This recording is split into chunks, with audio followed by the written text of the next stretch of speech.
Hi everyone, present discussion सारे government exam equally valid है, सो बिना स्किप किए वीडियो को पूरा देखें।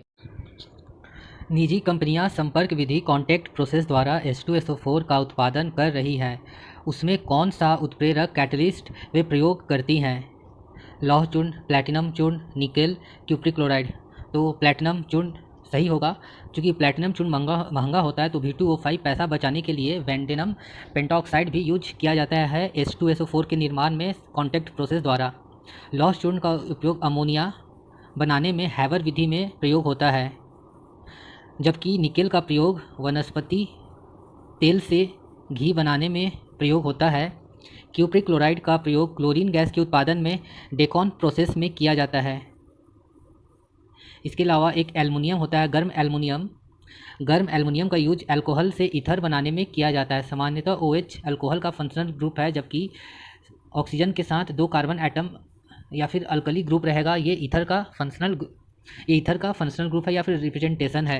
ईथर जनरली एंटीसेप्टिक होता है, तो इसका यूज दवाओं में किया जाता है। जैसे कि इंजेक्शन देने से पहले जो कॉटन में दवा लगाकर त्वचा को साफ़ किया जाता है, वो ईथर में ही डुबाकर साफ़ किया जाता है बॉडी को। किस मानव अंग में सर्वाधिक कोलेस्ट्रॉल का उत्पादन होता है? यकृत, अग्नाशय है, पित्ताशय है, आमाशय है। तो जो हमारा लीवर है, ये करेक्ट आंसर है। इसी में सबसे ज़्यादा कोलेस्ट्रॉल बनता है। ये हमारे शरीर का लार्जेस्ट ग्लैंड है, सबसे बड़ी ग्रंथि है। इसमें रीग्रोथ करने की क्षमता होती है, यानी लीवर का कुछ पार्ट अगर कट कर अलग हो जाएगा तो फिर से ये अपने आप को रीग्रोथ कर लेंगी, यानी कटा हुआ भाग को फिर से उगा लेंगी। यह हमारे शरीर का सबसे बड़ी ग्रंथि, लार्जेस्ट ग्लैंड है। इसमें पित्त बनता है, जो कि गाल ब्लैडर यानी पित्ताशय में स्टोर रहता है। सामान्य पित्त का pH 7.7 होता है। इसमें यूरिया का भी प्रोडक्शन यही होता है। ये ग्लूकोज को ग्लाइकोजेन में परिवर्तित कर स्टोर रखती है, और शर्करा को भी यहाँ यकृत में स्टोर रखा जाता है। यकृत में ही हिपैरिन एंड फाइब्रिनोजेन नामक प्रोटीन बनता है। हिपैरिन जो है ब्लड को शरीर के अंदर जमने नहीं देता, जबकि फाइब्रिनोजेन कट लगने से शरीर के बाहर ब्लड को जमने में हेल्प करता है। हमारा जो अग्नाशय है, ये हमारे शरीर का सेकेंड लार्जेस्ट ग्लैंड होता है। ये हमारा मिक्स्ड ग्लैंड है, यानी अंतःस्रावी और बहिःस्रावी, एंडोक्राइन एंड एक्सोक्राइन दोनों प्रकार का ये बिहेव करता है। अग्नाशय कुछ इस प्रकार से हमारे बॉडी में शेप होता है अग्नाशय का। इसमें एक पीला पीला इस प्रकार से कोशिका होती है, जिसे लैंगरहैंस के द्वीप कहते हैं।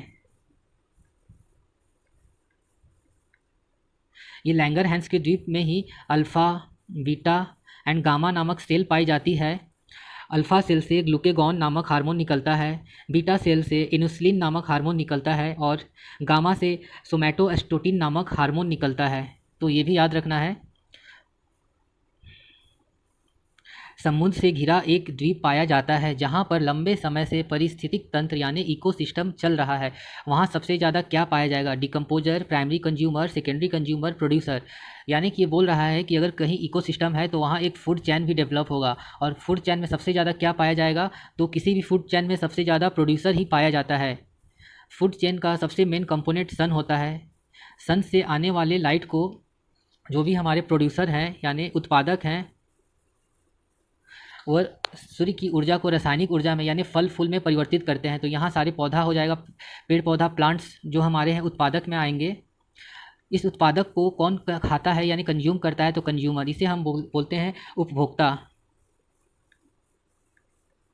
आगे चलकर कभी उपभोक्ता अगर मर जाता है या फिर उत्पादक भी, पेड़ पौधा भी मर जाता है, तो उनके बॉडी को कौन कंज्यूम करता है? तो उसे कहते हैं डिकम्पोजर। इसे हम मृत भक्षी भी कहते हैं, यानी सड़े गले पदार्थों को भोजन ये बनाता है। और इनसे क्या वो मिट्टी में रिलीज करेगा? मिट्टी में ये सोडियम, पोटेशियम, फॉस्फोरस, नाइट्रोजन जैसे आवश्यक पोषक तत्व को ये मिट्टी में मिलाता है डिकम्पोजर, और इसे ही पेड़ पौधा ग्रहण करती हैं। और इस प्रकार से एक फूड चैन लगातार चलता है। तो जो भी हमारा उपभोक्ता यानी कंज्यूमर है, ये 3 प्रकार का होता है। एक होता है प्राइमरी उपभोक्ता, दूसरा है सेकेंडरी, और तीसरा है टर्सरी यानी प्राथमिक उपभोक्ता।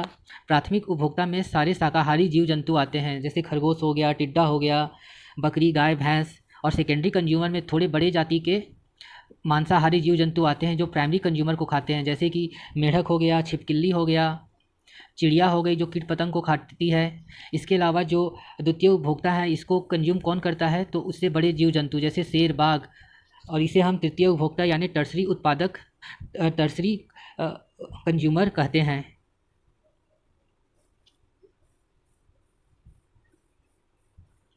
लवण जल सैलिनिटी वाटर में उगने वाले पौधों को कहा जाता है तो थैलोफाइटा, जीरोफाइटा, हेलोफाइटा, माइक्रोफाइटा। जो वर्ड हमारा हेलो है, हेलो मतलब ही होता है सॉल्ट, तो पानी में उगने वाले पेड़ पौधे को हम हेलोफाइटा कहेंगे। ये जो फाइटा है, फाइटा मतलब होता है प्लांट। जो हमारा थैलोफाइटा है, थैलो मतलब होता है क्या, थैलस बॉडी। थैलस बॉडी का मतलब क्या है, इस प्लांट के में हम पत्ता, जड़, शाखा, तना में हम विभाजन नहीं कर पाएंगे। कि जैसे कि एक मशरूम है, मशरूम में हम नहीं कह सकते हैं कि कौन सा पत्ता है, कौन शाखा है, कौन तना है, कौन जड़ है, तो इससे हम थैलोफाइटा कहते हैं। जो हमारा जीरोफाइटा का वर्ड जीरो है, जीरो मतलब होता है कुछ नहीं उगने वाला। तो ये पौधे कहाँ उगेंगे, डिजर्ट में या फिर स्नो यानी बर्फ़ से ढका हुआ भाग यानी बर्फ़ के रेगिस्तान में ये जीरोफाइटा उगते हैं। यानी जहाँ कोई पौधा नहीं उगता वहाँ जीरोफाइटा उगते हैं। जीरो मतलब ये होता है जहाँ कुछ नहीं है वहाँ पर। जो हमारा मैक्रो है, मैक्रो मतलब होता है पानी में उगने वाले पादप। यहाँ मैंने कुछ डिटेल लिखा है। मैक्रोफाइटा एक्वेटिक प्लांट है जो कि पानी के आसपास या पानी में ग्रो करती हैं। ये पानी में डूबी हुई रहेंगी या फिर उस पर तैरती रहेंगी। और इसके कुछ एग्जाम्पल भी मैंने दिया है, जैसे हाइड्रा दिया है। हेलोफाइटस जो हैं हमारे सॉल्ट टॉलरेंस है, यानी इन पर नमक का प्रभाव नहीं होता है और ये हमारे नमकीन पानी में उगती है। इसका एग्जाम्पल हो गया हमारा मैक्रोज वन में उगने वाले पेड़ पौधे। जो कि जीरोफाइटस इस प्रकार का प्लांट है जो कि कहाँ पर उगने के लिए अडप्ट हो चुकी हैं, जहाँ पानी नहीं के बराबर हो, लाइक डिजर्ट, आइस और स्नो कवर्ड रेंज। और इसके कुछ एग्जांपल भी मैंने लिखे हैं, जैसे हमारा नागफनी हो गया, कैक्टस हो गया, ये सब। रक्त में पाए जाने वाले प्रोटीन का निर्माण कहाँ होता है, यकृत, अग्नाशय, पित्ताशय। तो अभी मैंने बताया था रक्त में पाए जाने वाले प्रोटीन यकृत में बनता है। जो हमारा ब्लड है इसके दो मेन कंपोनेंट होते हैं। एक हमारा रुधिराणु होता है, रुधिराणु में हमारा RBC, red blood cell, white blood cells and platelet पाया जाता है। ये सब हमारे लिविंग पार्ट है, यानी ये सब जीवित पार्ट हैं। जबकि दूसरा भाग हमारा प्लाज्मा होता है। प्लाज्मा हमारा मृत भाग होता है, यानी नॉन लिविंग पार्ट होता है हमारे ब्लड का। इसमें प्रोटीन, वाटर, सॉल्ट, ये सारी चीज़ पाया जाता है। वाटर ही प्लाज्मा में करीब 92% तक वाटर पाया जाता है। प्लाज्मा में हमारा प्रोटीन, 4 प्रकार का प्रोटीन भी पाया जाता है। जो प्लाज्मा में हमारा 4 प्रोटीन पाया जाता था, प्रोथ्रोम्बिन, फाइब्रिनोजेन, ग्लोब्यूलिन और एल्ब्यूमिन। ये प्रोथ्रोम्बिन और फाइब्रिनोजेन ब्लड को जमने में मदद करता है, यानी ब्लड क्लोटिंग में मदद करता है। जबकि ये दोनों ब्लड में वाटर यानी प्लाज्मा में ये पानी बनाए रखने में मदद करते हैं। खास करके जो एल्ब्यूमिन है ये हमारे ब्लड के प्लाज्मा में वाटर बनाने में मदद करता है, ठीक है। और जब कभी एल्ब्यूमिन कम हो जाता है तो हमारा प्लाज्मा से शरीर के विभिन्न अंगों में, कोशिकाओं में पानी चला जाता है, जिससे हमारा हाथ पैर फूल जाता है। डॉक्टरों द्वारा कोबाल्ट 60 का प्रयोग किस बीमारी के इलाज के लिए किया जाता है, जॉन्डिस, थायराइड, कैंसर, अस्थमा। तो करेक्ट आंसर हमारा कैंसर ही होगा। कैंसर में ही कोबाल्ट 60 यूज किया जाता है। कैंसर के स्टडी को हम ऑन्कोलॉजी कहते हैं। और 4 फरवरी को हम वर्ल्ड कैंसर डे भी मनाते हैं। इसके अलावा जो हमारा थायराइड है, थायराइड के लिए हम आयोडीन 131 आइसोटोप का यानी 131 आइसोटोप का यूज करते हैं। थायराइड के इलाज के लिए आयोडीन 131 आइसोटोप का यूज किया जाता है। निमोनिया किसके कारण होता है? निमोनिया एक संक्रमण रोग है जो कि हमारे फेफड़ों में होता है और ये संक्रमण फेफड़ों में बैक्टीरिया, वायरस, कवक किसी के कारण हो सकते हैं, यानी डी सही आंसर है। मानव शरीर का सबसे छोटी अंतःस्रावी ग्रंथि कौन है? डिम्ब, पीयूष यानी पिट्यूटरी ग्लैंड, थायराइड और एड्रिनल। तो पीयूष ग्रंथि, पिट्यूटरी ग्लैंड ही हमारे शरीर का सबसे छोटा अंतःस्रावी ग्रंथि है, जिसे हम मास्टर ग्लैंड भी कहते हैं। जो भी हमारा अंतःस्रावी ग्रंथि है ये क्या करता है, ये हमारे सीधे ब्लड में ही हार्मोन को मिला देता है और ब्लड के माध्यम से ही हमारे शरीर में हार्मोन एक जगह से दूसरे जगह ट्रांसपोर्ट करती हैं। अंतःस्रावी ग्रंथि डक्टलेस होता है, यानी नलिका विहीन होती है, क्योंकि ये हार्मोन को सीधे ब्लड में ही स्रावित कर देती हैं। ये सारे के सारा हमारा अंतःस्रावी ग्रंथि है, जिसमें जो हमारा थायराइड है, थायराइड ग्रंथि हमारा कहाँ होता है, तो गले में होता है, और थायराइड ग्रंथि से थायरोक्सिन नामक हार्मोन निकलता है, और थायरोक्सिन नामक हार्मोन की कमी से ही घेंगा यानी ग्लोइटर की बीमारी होती है। एड्रिनल हमारे जो किडनी होता है, किडनी के ऊपर एड्रिनल ग्रंथि होता है, और इससे हमारा एड्रिनल हार्मोन निकलता है। एड्रिनल हार्मोन को हम फाइट एंड फ्लाइट हार्मोन, लड़ो और भागो हार्मोन कहते हैं। इसे हम इमरजेंसी हार्मोन भी कहते हैं। जब कभी हमें बहुत तेज़ अचानक गुस्सा आता है तो एड्रिनल ग्रंथि से एड्रिनलिन हार्मोन निकलने के कारण ही ऐसा होता है, जिससे हमारा ब्लड प्रेशर काफ़ी बढ़ जाता है और काफ़ी तीखा प्रक्रिया हम करते हैं। रानीखेत रोग किससे संबंधित है? गाय, मुर्गी, बकरी, भैंस। तो ये मुर्गी या फिर घरेलू पक्षियों में होने वाला रोग है, जैसे बतख में भी ये होता है। इसमें 2-4 दिनों में ही हमारी पक्षियाँ काफ़ी कमज़ोर हो जाती हैं, और जनरली उनका पीला या नीला हरा कलर का मल होता है और काफ़ी बदबूदार मल होने लगता है रानीखेत बीमारी में। जो रानीखेत बीमारी है, इसका पता सबसे पहले भारत में उत्तराखंड का रानीखेत जगह पर पड़ा था, जिसके कारण इसका नाम रानीखेत रोग पड़ गया। चाय में लाल कीट का लगना किसका कारण है? फफूंद, जीवाणु, विषाणु, हरित शैवाल। तो ये लाल कीट हरित शैवाल के कारण चाय में लगता है। इसे लाल जंग रोग भी कहते हैं चाय का। ये किसके कारण होता है? तो सेफेलुरोस नामक एक शैवाल के कारण होता है।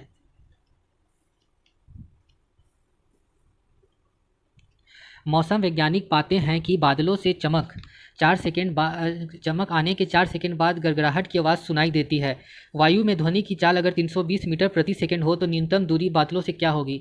जब कभी बादल चमकता है तो हमें लाइट तुरंत ही दिखाई देता है, क्योंकि लाइट का स्पीड काफ़ी तेज़ होता है। लेकिन हम साउंड कब सुन रहे हैं? तो साउंड हमें सुनाई देने में 4 सेकंड का समय लग रहा है, और साउंड किस स्पीड से हमारी ओर आ रहा है? तो 320 मीटर प्रति सेकेंड के रफ्तार से हमारी ओर आ रहा है।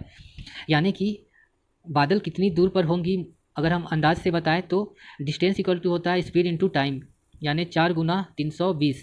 तो हमारी ये हो जाएगा 180 मीटर के आसपास हमारा डिस्टेंस हो जाएगा। ये मोटा मोटी डिस्टेंस है। 4 सेकेंड, 0 4 दूनी 8 4 12। ओके, तो यहाँ पर 80 होगा, ये करेक्ट आंसर है।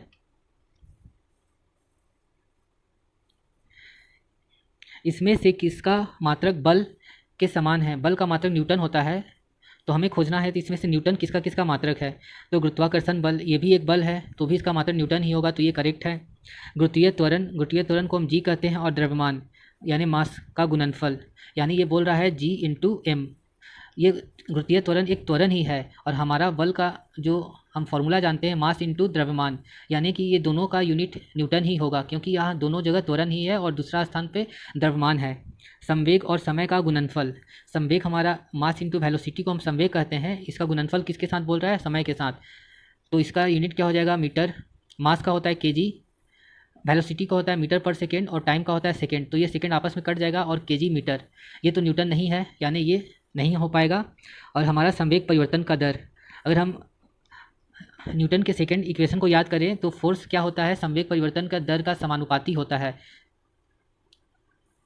ठीक है, संवेग परिवर्तन का दर, तो ये भी करेक्ट आंसर हो जाएगा। ऐसे अगर हम मैथमेटिकल हिसाब से सॉल्व करें तो mv1 minus mv2 by time, ये है संवेग परिवर्तन का दर।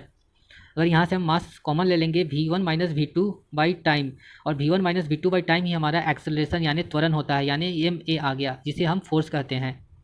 तो ये भी करेक्ट है संवेग। तब हमारा ऑप्शन सी करेक्ट है, 1, 2 और 4। इनमें से सबसे हल्का कौन होगा? Hydrogen, electron, alpha particle, proton. तो हाइड्रोजन में 1 इलेक्ट्रॉन, 1 प्रोटॉन और 1 न्यूट्रॉन रहता है। यहाँ पर 1 इलेक्ट्रॉन है, यहाँ अल्फा पार्टिकल है। अल्फा पार्टिकल हीलियम He+2 के बराबर होता है। हीलियम में हमारा 2 इलेक्ट्रॉन, 2 प्रोटॉन और 2 न्यूट्रॉन होता है, लेकिन ये +2 चार्ज है, यानी कि 2 इलेक्ट्रॉन इससे निकल गए हैं। तो अल्फा पार्टिकल क्या होता है? अल्फा पार्टिकल में 2 प्रोटॉन एंड 2 न्यूट्रॉन्स होंगी, और ये हमारे प्रोटॉन है, यानी 1 प्रोटॉन है। तो यहाँ प्रोटॉन न्यूट्रॉन दोनों है, यहाँ भी प्रोटॉन न्यूट्रॉन दोनों है, तो ये तो भारी होगा। अब हमें इलेक्ट्रॉन और प्रोटॉन में देखना है कौन ज़्यादा हल्का है। तो हम जानते हैं कि इलेक्ट्रॉन काफ़ी ज़्यादा हल्का होता है प्रोटॉन और न्यूट्रॉन की तुलना में। ठीक है, तो सबसे हल्का न्यूट्रॉन होगा। हैजा, जो कि दूषित पानी पीने से होने वाला रोग है, किस जीवाणु के कारण होता है? माइकोबैक्टीरियम ट्यूबरकुलोसिस, तो अंग्रेजी में टीबी को ट्यूबरकुलोसिस ही कहते हैं, यानी ये टीबी का बैक्टीरिया है। माइकोबैक्टीरियम लेप्रोसिस, लेप्रोसिस हम कुष्ठ रोग को कहते हैं, यानी कि ये कुष्ठ रोग का बैक्टीरिया है। क्लास्ट्रीडियम टिटोनी, ये हमारा टिटनस का बैक्टीरिया है। तो करेक्ट आंसर होगा विब्रियो कोलेरी।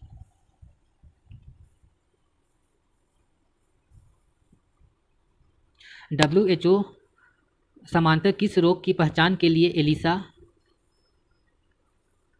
एलिसा टेस्ट करवाने की सलाह देता है? जो हमारा एलिसा टेस्ट है, एलिसा का जो फुल फॉर्म होता है,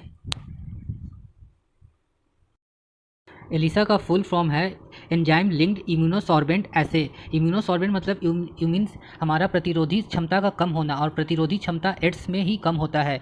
और 1 दिसंबर को हम वर्ल्ड एड्स डे मनाते हैं। इसके अलावा जो WHO है, WHO का मुख्यालय जनेवा स्विट्ज़रलैंड है, और इनका प्रेजेंट डायरेक्टर जनरल जो है टेड्रस एधानोम है, ये याद रखना है। टीवी के लिए हम एक्सरे, टीवी गोल्ड टेस्ट और एक हम मैंटॉक्स टेस्ट भी टीवी के लिए करते हैं। लास्ट वीडियो में मैंने मैंटॉक्स टेस्ट को काफ़ी डिटेल में कवर किया है, तो आप लास्ट वीडियो मेरा देख लें।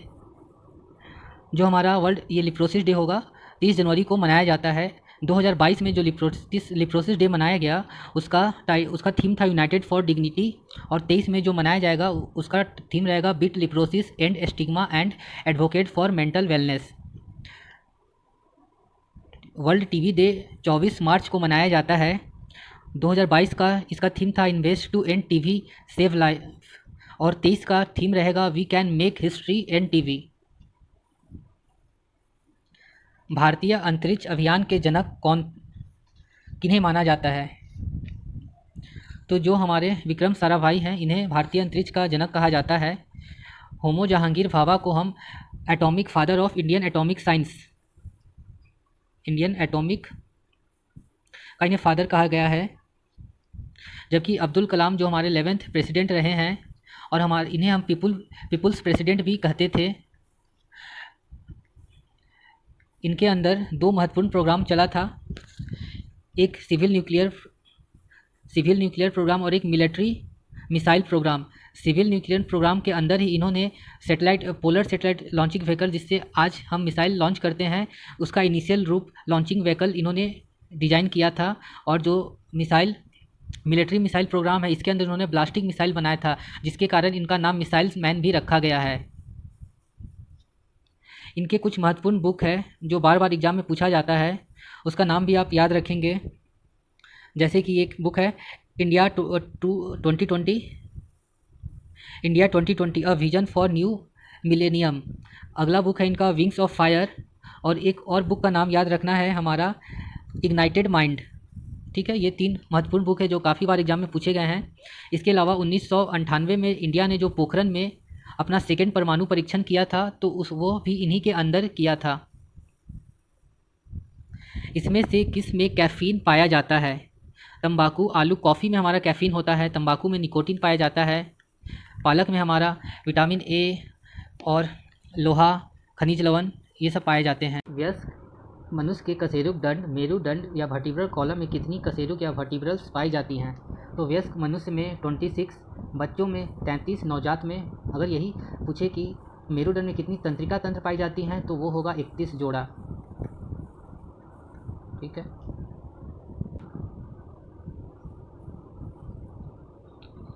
कुछ इस प्रकार से हमारी मेरुदंड होती हैं। इसका कुछ क्लासिफाई किया जाता है, जैसे ऊपर की हड्डियों को गर्दन की हड्डी कहते हैं, फिर हम उसे थोरेसिक कहते हैं, फिर कमर की हड्डी या लुम्बेरल वर्टिब्रल कहते हैं, इसे त्रिक और इसे अनुत्रिक कहा जाता है। तो जो एडल्ट है, एडल्ट में गर्दन में 7 हड्डी और बच्चों की भी 7 होती है। थोरेसिक 12 दोनों में होती है। लुम्बरल वर्टिब्रल जिसे कटी या कमर की हड्डी कहते हैं, ये 5 दोनों में होती हैं। त्रिक, ये इसे हम त्रिक कहते हैं। ये एडल्ट में 1 और बच्चों में 5 पाई जाती है, और इसे अनुत्रिक कहते हैं, जो कि एडल्ट में 1 और बच्चों में 4 पाई जाती है। यानी ये 26 और ये टोटल हमारे 33 हो गई। घर में लाल रंग का गुब्बारा टंगा है, अगर हरा रंग का बल्ब जला देंगे तो गुब्बारा कैसा दिखेगा? जब कभी रेड और ग्रीन कलर मिलता है तो ब्लैक कलर बनाता है, तो ये काला होगा। यही रेड प्लस ग्रीन और एक ब्लू कलर अगर मिल जाए तो ये वाइट कलर बन जाता है। यहाँ से हम कुछ प्राइमरी कलर याद रखेंगे। प्राइमरी कलर क्या क्या होता है, तो red, blue and yellow primary colour है। सेकेंडरी कलर क्या होता है, तो ग्रीन, ऑरेंज और वायलेट यानी बैंगनी, ये सेकेंडरी कलर होता है। इसमें से कौन सा विटामिन फलों और सब्जियों में नहीं पाया जाता है, ए बी सी डी। तो विटामिन डी सही होगा। ये सनलाइट में अगर हम 10 मिनट 5 मिनट भी घूमते हैं तो हमारे बॉडी में संश्लेषित हो जाता है। बी सी तो ऐसे भी जल में घुलनशील विटामिन है। सब्जियों फलों को धोने से बी सी जल में घुल कर निकल जाता है और ये गाजर में पाया जाता है। इंद्रधनुष के बीच में कौन सा रंग पाया जाता है, तो इंद्रधनुष में विबग्योर। तो स्टार्टिंग की ये 3 है, लास्ट की ये 3 है, तो हरा करेक्ट है। निजी कंपनी एयर फिल्टर की मदद से वायुमंडल से गैसों को छान कर अलग करती है, तो उसमें से कौन सा अक्रिय गैस इनमें नहीं पाया जाएगा, आर्गन, क्रिप्टन, रेडॉन, जेनन। तो ये करेक्ट आंसर है। ये सारे के सारे नोबल गैस है और हमें पता है। हे नेहा आरती कर जेरोक्स रंगीन, हे नेहा आरती कर जेरोक्स रंगीन, ये सब नोबल गैस है। Helium, neon, argon, krypton, जेनन, radon. ये रेडॉन को छोड़कर सारी की सारी ही नोबल जो गैस है ये वायुमंडल में पाई जाती है। रेडॉन गैस जो है ये रेडियो एक्टिव गैस है, इसलिए ये वायुमंडल में नहीं पाई जाती है। यूरेनियम के जब विखंडन होता है तो उसमें से रेडॉन गैस निकलती है और रेडॉन गैस आगे विखंडित होकर दूसरे पदार्थों में टूट जाती है क्योंकि ये रेडियो एक्टिव है। इनको हम इनर्ट गैस भी कहते हैं, जो कि ग्रुप 18 या फिर ग्रुप 0 में पीरियोडिक टेबल में पाई जाती हैं।